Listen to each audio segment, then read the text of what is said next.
বাংলাদেশ সহ ৭৫টি দেশের নাগরিকদের জন্য সব ধরনের মার্কিন অভিবাসন ভিসা প্রদান স্থগিত করল আমেরিকা। ২১ জানুয়ারি থেকে এই সিদ্ধান্ত কার্যকর। আমেরিকা, ডেনমার্ক এবং গ্রিনল্যান্ডের নীতিনির্ধারকদের বৈঠক। গ্রিনল্যান্ড দখলে অনড় মার্কিন রাষ্ট্রপতি। দখল করলে ন্যাটোর সমাপ্তি হবে বলছেন ডেনমার্কের পররাষ্ট্রমন্ত্রী। ইরান ইস্যুতে নমনীয় মার্কিন প্রেসিডেন্ট। ইরানে হামলা করলে নিজেদের আকাশসীমা আমেরিকানদের ব্যবহার করতে দেবে না সৌদি সরকার। দক্ষিণ চীন সাগর থেকে মধ্যপ্রাচ্যে যাচ্ছে আমেরিকার বিমানবাহী যুদ্ধজাহাজ আব্রাহাম লিঙ্কন। এমন খবরের সত্যতা নিশ্চিত করেনি যুক্তরাষ্ট্র।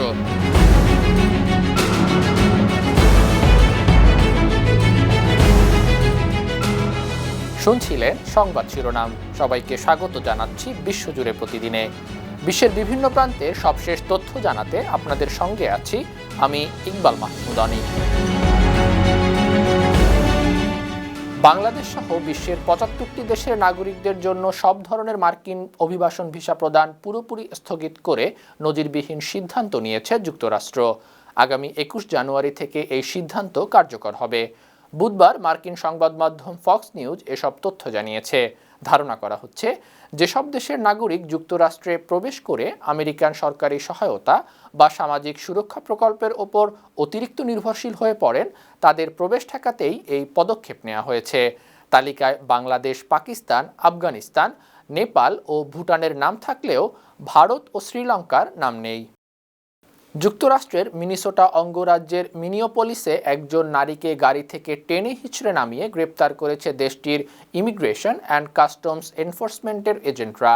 আলিয়া রহমান নামের এই নারী একজন সফটওয়্যার প্রকৌশলী, মানবাধিকার ও এলজিবিটি অধিকার কর্মী।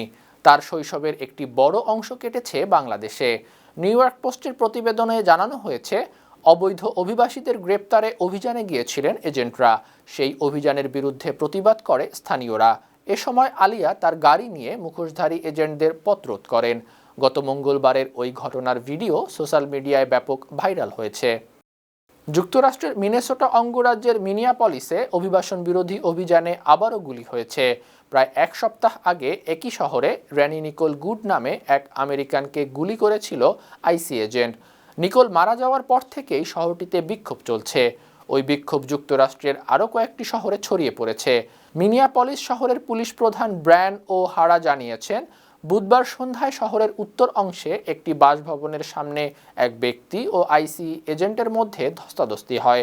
এক পর্যায়ে ফেডারেল কর্মকর্তা তার অস্ত্র থেকে গুলি ছুড়লে তিনি পায়ে গুলিবিদ্ধ হন। ডেনমার্কের পররাষ্ট্রমন্ত্রী লার্স লুক্কে রাসমুসেন বলেছেন, ডেনমার্কের সম্মতি ছাড়া যুক্তরাষ্ট্র গ্রিনল্যান্ড নিয়ন্ত্রণে নেওয়ার চেষ্টা করলে সামরিক জোট ন্যাটোর সমাপ্তি ঘটবে।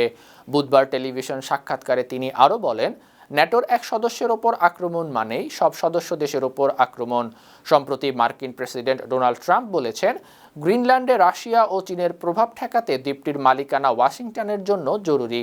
ট্রাম্পের এমন উদ্বেগ ও দাবি রাসমুসেন প্রত্যাখ্যান করেছেন। তিনি বলেছেন, প্রায় এক দশক ধরে সেখানে কোনো চীনা যুদ্ধজাহাজ দেখা যায়নি। গ্রিনল্যান্ডে চীনের কোনো বিনিয়োগ নেই। অন্যদিকে গ্রিনল্যান্ড কিনে নেয়ার বা দখলের পরিকল্পনা থেকে বিন্দুমাত্র সরেননি যুক্তরাষ্ট্রের প্রেসিডেন্ট ডোনাল্ড ট্রাম্প। ডেনমার্কের পররাষ্ট্রমন্ত্রী লার্স লোক্কে রাসমুসেন ও গ্রিনল্যান্ডের পররাষ্ট্রমন্ত্রী ভিভিয়ান মর্জেফেল্ড বুধবার মার্কিন পররাষ্ট্রমন্ত্রী মার্কো রুবিও এবং ভাইস প্রেসিডেন্ট জেডি ভ্যান্সের সঙ্গে বৈঠক করেছেন। বৈঠক শেষে লার্স লোক্কে বলেছেন, ট্রাম্প মনে প্রাণে গ্রিনল্যান্ড জয় করতে চাচ্ছেন। সেদিন হোয়াইট হাউসের ওভাল অফিসে এক অনুষ্ঠানে ডোনাল্ড ট্রাম্প বলেছেন, গ্রিনল্যান্ড যুক্তরাষ্ট্রের জন্য অত্যন্ত গুরুত্বপূর্ণ একটি স্থান, কারণ রাশিয়া বা চীন গ্রিনল্যান্ড দখল করলে প্রতিরোধের সক্ষমতা ডেনমার্কের নেই। ইরানে সরকার বিরোধী বিক্ষোভে ৩,৪২৮ জন মারা গেছেন। নরওয়ে ভিত্তিক মানবাধিকার সংস্থা ইরান হিউম্যান রাইটস বুধবার এ তথ্য জানিয়েছে। ২৮ ডিসেম্বর থেকে তেহরানে শুরু হওয়া বিক্ষোভ ১৯০টি শহরে ছড়িয়ে পড়েছে। ইন্টারনেট সংযোগ বন্ধ থাকায় নিহতের সঠিক সংখ্যা জানতে সমস্যা হচ্ছে। আইএইচআর বলছে, শুধু ৮ থেকে ১২ জানুয়ারির মধ্যে ৩,৩৭৯ জন বিক্ষোভকারী নিহত হয়েছেন। এদিকে ইসরায়েলি গোয়েন্দা সংস্থা ও সিবিএস নিউজের মতো কিছু সংবাদ মাধ্যম জানিয়েছে, ২০,০০০ মানুষ মারা গেছেন, ১০,০০০ মানুষকে গ্রেপ্তার করা হয়েছে। ইরানে সরকার বিরোধী বিক্ষোভকারীদের ওপর দমনপীড়ন ও পরিকল্পিত মৃত্যুদণ্ড কার্যকর বন্ধ করা হয়েছে। এমন আশ্বস্ত হওয়ার পর তেহরানের প্রতি কিছুটা নমনীয় হয়েছেন মার্কিন প্রেসিডেন্ট ডোনাল্ড ট্রাম্প। বুধবার হোয়াইট হাউসে ট্রাম্প জানিয়েছেন, ইরানের একটি অত্যন্ত গুরুত্বপূর্ণ সূত্র তাকে নিশ্চিত করেছে সেখানে বিক্ষোভকারীদের হত্যা করা হচ্ছে না, পূর্ব নির্ধারিত ফাঁসিগুলো স্থগিত করা হয়েছে। এর আগে যুক্তরাষ্ট্র ইরানে বড় ধরনের সামরিক হামলার হুমকি দিয়েছিলেন ট্রাম্প। এ কারণে তার বর্তমান মন্তব্যগুলো সংঘাত এড়ানোর একটি সংযত পদক্ষেপ মনে করছেন বিশ্লেষকরা। কাতার ভিত্তিক সংবাদ মাধ্যম আল জাজিরার প্রতিবেদনে এসব তথ্য জানা গেছে। অন্যদিকে ইরানের পররাষ্ট্রমন্ত্রী আব্বাস আরাকচি বলেছেন, বিক্ষোভকারীদের ফাঁসি দেওয়ার প্রশ্নই ওঠে না। মার্কিন সংবাদ মাধ্যম ফক্স নিউজকে দেয়া সাক্ষাৎকারে তিনি একথা জানান। হত্যাকাণ্ড ও ফাঁসি বন্ধে ইরানের এমন প্রতিশ্রুতি এবং ট্রাম্পের ইতিবাচক প্রতিক্রিয়ার কারণে মধ্যপ্রাচ্যে যুদ্ধের দামামা কিছুটা কমেছে। এর আগে ইরান প্রতিবেশী দেশগুলোকে সতর্ক করেছিল যে আমেরিকা ইরানে হামলা করলে তারা মধ্যপ্রাচ্যের মার্কিন ঘাঁটিগুলোতে পাল্টা হামলা করবে।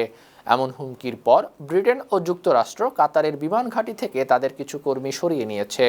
বেশ কয়েকটি দেশ তাদের নাগরিকদের জন্য সতর্কতা জারি করেছে। ইরানে বিক্ষোভ নিয়ে যুক্তরাষ্ট্র ও তেহরানের উত্তেজনা পরিস্থিতিতে দক্ষিণ চীন সাগর থেকে যুক্তরাষ্ট্রের বিমানবাহী যুদ্ধজাহাজ ইউএসএস আব্রাহাম লিঙ্কন মধ্যপ্রাচ্যের দিকে যাচ্ছে, এমন তথ্য জানিয়েছে মার্কিন সংবাদ মাধ্যম নিউজ নেশন। বুধবার এমন প্রতিবেদনের বরাত দিয়ে আন্তর্জাতিক সংবাদ মাধ্যম উইওন জানিয়েছে, বিমানবাহী রণতরী ইউএসএস আব্রাহাম লিঙ্কনের সঙ্গে 3টি আর্লেবার্গ শ্রেণীর ডেস্ট্রয়ারও মধ্যপ্রাচ্যে যাত্রা করছে। তবে এ তথ্যের সত্যতা এখনও নিশ্চিত করেনি যুক্তরাষ্ট্র। স্বাভাবিক গতিতে ভারত মহাসাগর পাড়ি দিয়ে জাহাজটি যুক্তরাষ্ট্রের সেন্ট্রাল কমান্ড এলাকার অন্তর্ভুক্ত আরব সাগরে যেতে 1 সপ্তাহ সময় লাগতে পারে। আমেরিকা ইরানে সামরিক হামলা করলে সৌদি আরব তাদের আকাশ সীমা বা ভূখণ্ড ব্যবহার করতে দেবে না। বুধবার সৌদি সামরিক বাহিনীর ঘনিষ্ঠ একটি সূত্র এএফপিকে জানিয়েছে, সৌদি আরব সরাসরি তেহরানকে জানিয়েছে যে ইরানের বিরুদ্ধে কোনো সামরিক পদক্ষেপের অংশ সৌদি আরব হবে না। ইরানে হামলা করতে সৌদি আরবের ভূখণ্ড বা আকাশ সীমা ব্যবহার করতে দেয়া হবে না, এই বার্তা ইরানকে জানিয়ে দেয়া হয়েছে। উল্লেখ্য, সৌদি আরব সহ উপসাগরীয় অঞ্চলে যুক্তরাষ্ট্রের সামরিক ঘাঁটি আছে। যুক্তরাষ্ট্রের সম্ভাব্য সামরিক হস্তক্ষেপের আশঙ্কায় কয়েক ঘন্টার জন্য আকাশপথ বন্ধ রেখে খুলে দিয়েছে ইরান। প্রায় 5 ঘন্টার এই বন্ধের কারণে বিশ্বজুড়ে অনেক ফ্লাইট বাতিল, বিলম্ব কিংবা রুট পরিবর্তনের সিদ্ধান্ত নিতে হয়েছে।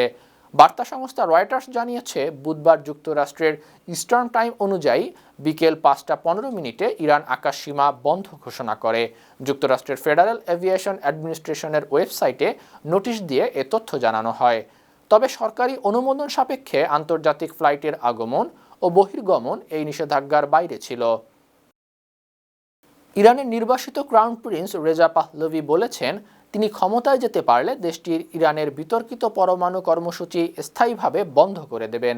বৃহস্পতিবার সামাজিক যোগাযোগ মাধ্যম এক্সে ভিডিও বার্তায় তিনি এই ঘোষণা দেন। এ সময় ইরানকে একটি সমৃদ্ধ ও শান্তিকামী দেশ হিসাবে গড়ে যুক্তরাষ্ট্র ও ইসরায়েলের সঙ্গে শত্রুতার অবসানের প্রতিশ্রুতিও দেন তিনি বলেন, ইরানে নতুন নেতৃত্ব সন্ত্রাসী গোষ্ঠীগুলোকে সহায়তা দেয়া বন্ধ করবে, যুক্তরাষ্ট্রের সঙ্গে বন্ধুত্বপূর্ণ সম্পর্ক হবে, ইসরায়েলকে রাষ্ট্র স্বীকৃতি দেয়া হবে। 1979 সালে ইসলামী বিপ্লবে ক্ষমতাচ্যুত হয়ে আমেরিকা পালিয়ে নির্বাসিত জীবন কাটাচ্ছেন রেজা শাহ পাহলভি।